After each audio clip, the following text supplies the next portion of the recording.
네, 반갑습니다. 성화재 투자 나침반 MBN골드의 성화준 매니저입니다. 자, 이제 올해를 단 2거래일만 앞둔 상황이다 보니까 아무래도 시장이 조금 더 강력한 흐름으로 좀 마무리했으면 좋겠다라는 생각이 좀 가득한데요. 이런 시장에 대한 흐름들과 종목들 좀 같이 정리를 좀 해드리도록 하겠습니다. 자, 일단 우리가 지금 중요하게 봐야 되는 건 일단 환율이겠죠. 아무래도 지난주에 환율의 변동성이 너무나도 커졌고 이 주말 동안에 좀 어느 정도 분위기가 좀 나오나 하고 봤었는데요. 결과적으로는 계속 환율에 대한 안정화 기준은 유지될 것 같다라는 말씀 좀 드려야 될 것 같습니다. 지난주 1,480원대에서 멈춰있던 환율이 1,500원까지 바라보다가 이제는 1,435원, 1,430원 부근까지 또 급격하게 또 안정화 기조로 또 들어오게 되면서 나름대로 이제 환율에 대한 움직임들이 상당히 또 좋은 흐름들을 보여주고 있는데요. 이런 환율에 대한 흐름들 제가 지난주에 말씀드릴 때도 이 안정화 기조가 연속성이 있는지를 보셔야 된다라는 말씀을 드렸습니다. 근데 오늘 장 초반에도 보니까 한 1,440원 정도에서 좀 멈춰주면서 확실히 또 계속 이 기조가 좀 유지될 걸로 보이고 있는 상황인데요. 사실 이런 흐름 속에서 우리가 기대해 볼 수 있는 건 당연히 외국인의 수급입니다. 지금 실시간으로 보게 되더라도 코스피 시장은 외국인들이 순매수로 전환을 좀 해주면서 이 환율이 1,480원대에도 매수를 하더니 환율 안정화 기조로 접어드니 확실히 정부가 이 환율에 대한 그 대응이 좀 확실하게 나오고 있구나 하는 이런 안정감이 좀 들다 보니 매수세가 좀 더 강력하게 들어오는 것 같습니다. 그러다 보니까 환율이 요정치던 상황에서도 순매수하던 외국인들이 오늘도 역시나 환율의 변수를 해소하고 한국 시장의 펀더멘탈을 매수하고 있다라고 생각을 하시면 될 것 같은데요. 이런 흐름들이 저는 당분간 좀 이어지고 연초까지도 계속해서 안정화 기조와 외국인들의 매수세 충분히 좀 기대할 수 있는 시장 환경이다. 좀 이렇게 말씀드릴 수 있을 것 같습니다. 하지만 이제 지금 시장 상황에서 우리가 또 확인해 봐야 되는 건 오늘이 또 배당락일이라는 또 이슈가 또 일부 있습니다. 통상적으로 배당락일인 오늘 같은 경우에는요, 연초까지는 좀 배당을 노리고 들어왔던 기관들의 물량이 좀 나올 수 있는 그런 구간이다라고 보시면 될 것 같은데 아무래도 이제 기계적인 매도 물량 때문에 일부 조금 시장에 좀 변동성을 좀 키울 수 있는 상황이 나올 수 있습니다.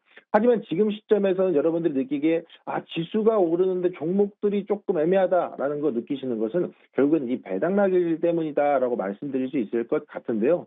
저는 그럼에도 불구하고 다행이다라고 말씀드릴 수 있는 건 앞서 말씀드렸던 환율에 대한 안정화 그리고 이 부분들을 이 외인들이 매수로 잡아가지고 있다라는 점에서도 매우 중요한 포인트가 될 수 있을 것 같습니다. 게다가 지금 오늘 시점에서 보게 된다면 호재가 하나 더 있죠. SK 하이닉스가 이 투자 경고가 해제가 되면서 나름대로 강력한 또 움직임들이 나와주고 있다 보니까 이런 흐름들이 외국인들의 수급으로 이어지고 외국인들의 수급이 우리 시장의 저평가 종목들 또는 이런 SK 하이닉스와 삼성전자 이 대표 시장들을 매수를 해주면서 좀 더 강력한 시장이 좀 형성이 되지 않을까 하는 기대감은 여전하다. 그리고 내년으로 지금 먼저 시장을 좀 넘겨본다라 그러면 내년 초부터 벌써 CES 2016에 대한 기대감들 역시나 로봇주에 대한 흐름들이 강력하게 나오고 있죠.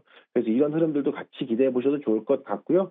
게다가 제가 최근에 이 투자 나침반 시간을 통해서 많이 소개해드렸던 이 제약바이오 기업들 역시나 이것도 JP모건 헬스케어 컨퍼런스가 1월 중순에 또 바로 예정이 돼 있다 보니까 이와 관련된 이슈들도 계속해서 좀 부각이 되고 있습니다. 그러다 보니까 한쪽 반도체 쪽은 코스피의 대표 섹터로 보시면 되고 제약바이오 쪽은 코스닥의 대표 섹터로 보시면서 이 코스피와 코스닥의 대표적인 이 업종들과 섹터들 여러분들이 충분히 수급의 흐름 이해하시면서 수익으로 좀 대응하셔라라는 말씀을 드리도록 하겠습니다. 자, 그러면 이 시장에서 한번 좀 주목해 봤으면 좋겠다 하는 종목 한 종목 소개해 드리도록 하겠습니다. 오늘의 핵심 종목은요. 올릭스 설명을 좀 드리도록 하겠습니다. 자, 첫 번째 키워드는요. 돈 버는 바이오다라는 점도 보시면 좋을 것 같습니다. 이 바이오 기업들은 딱히 찍히는 매출이 없이 꿈만 먹고 사는 기업들이 많은데요. 이 올릭스 같은 경우에는 지난 6월에 이 로레알로부터 기술료를 입금받으면서 실체를 증명을 해냈습니다.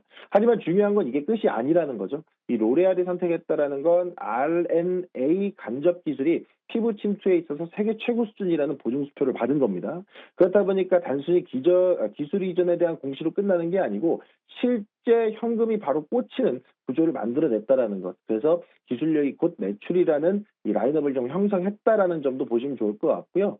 두 번째로는 제약바이오 기업에 대한 이 모멘텀이 확실하게 들어섰다라는 겁니다. 그 중에 하나를 보게 되면 최근 제약바이오 시장에 가장 이슈가 되는 부분들은 당연히 비만과 탈모 이쪽에 대한 기대감이 상당히 큰 흐름인데요.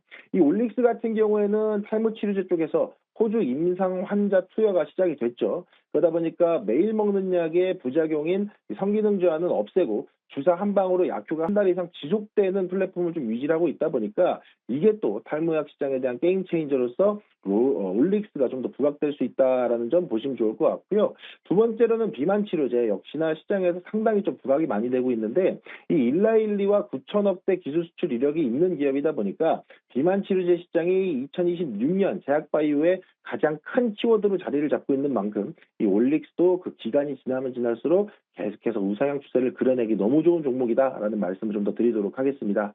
게다가 이제 제가 앞서 말씀드렸던 세 번째 포인트 JP모건 헬스케어에 대한 모멘텀이죠. 역시나 뭐 바이오의 최대 축제다 보니까 1월 중순에 이런 이벤트가 통상 이런 제약바이오 기업들, 특히나 기술력이 있고 그 부분으로 현금 창출이 가능한 이런 종목들한테는 수급이 좀 쏠리기 마련인데 올릭스가 그에 대한 수혜를 받아갈 가능성이 매우 높다라는 점. 그래서 최근에는 일정 구간 좀 조정 기간을 지난 후에 다시 한번 또 반응이 나오고 있다 보니까 이 외국인들의 매수세 흐름 추적하시면서 올릭스에 대한 신고가 영역의 흐름도 같이 보시면 좋을 것 같습니다. 자, 그래서 저는 매수가, 현재가도 충분히 가능하다 말씀드리겠고요. 목표가는 15만 5천 원 선, 손절가는 12만 원 선 제시드리도록 하겠습니다. 자, 오늘 여기서 못다한 이야기들, 그리고 여러분들이 내년을 바라보고 집중하셔야 되는 제약 바이오 기업들, 그리고 로봇 기업들의 핵심 전략들, 오늘 저녁 9시 10분에 저녁 공개 방송 통해서 풀어드리도록 할 테니까요. 저녁에 네이버 밴드에 올려드리는 링크 타고 입장하시면 될 것 같고요. 지금 시장에서 어떤 흐름들, 어떤 종목들이 반응이 나오는지 모르겠습니다 하시는 분들을 위해서 제가 실시간으로 네이버 밴드와 텔레그램에도 관련된 기사들, 그리고 관련된 종목들 설명도 올려드리고 있으니까요. 무료 가입하시고 많은 내용 담아가시길 바라겠습니다. 자, 그럼 2025년 남아있는 이거래일 여러분들 또 성공 투자하시고요. 남은 시간도 증시템과 함께 하시길 바라겠습니다. 저는 내일 또 인사드리겠습니다. 감사합니다.